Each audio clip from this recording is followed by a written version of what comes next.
The leaves on your tomato plants might be curly right now because we're getting into summer and you're wondering what's going on. Do I have some kind of disease? Is it an insect or something?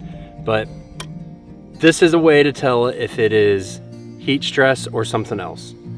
So on this plant, we can see that the leaves are curled at the bottom. And then as you come up, you see the new growth is not curled. So what that means is I came out one day and I had super high heat. I think it was the thermometer, and you know how the thermometers are, man. They can be wrong, but it said something like 104 degrees. So it's probably about 92, but it was the first hot day that we've had so far this year. And when it came up, I said, oh no, here we go. Came out the next day, curled leaves. So it's a reaction that the plant has to heat stress. So when you come out and you see that, don't freak out. Just give it a couple days, see what happens, and you'll see that if the new growth on top comes out and it's not curled, then it was heat stress. Then you can do a couple things to manage heat stress. So once we get heat stress, there's a couple things you can do. When it starts getting really hot, you can put shade cloth over it. And what shade cloth is a cloth that puts directly over your bed, and then that will give you 40, they come in different transparencies, but usually you want about 40%, so 40% of the light comes through.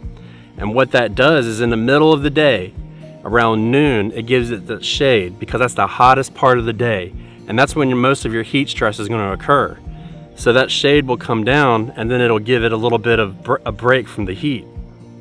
Now the problem with that is you have to have something set up for that. And I don't want to set anything up over that. I don't want to set up any more wood or any kind of canopy or anything like that. So what I do is I'll come out and I'll just spray them with water in the middle of the day. Just give them a little sprinkle of water on top and that'll just cool them down a little bit. And you'll get some heat stress, but it's a lot cheaper than going through and building another platform above. Now, if you live somewhere really hot, like, I mean, I don't know, I'm not there, and I've never been to Arizona or something like that, but if it gets like super mega hot, then yeah, you might want to invest in something like that. But for me, I'm in zone 8A. I can get away with that. So, you know, if you're in anything from 8 up, like 7, 6, 5, 4, 3, 2, 1. I don't know about 1. What could you grow in 1? Probably a whole lot of nothing, but I don't know. Then you can probably get away with just sprinkling a little bit of water on top and cooling them down. And then that's just in the middle of the day, so you just want to make sure you keep them a little bit cool.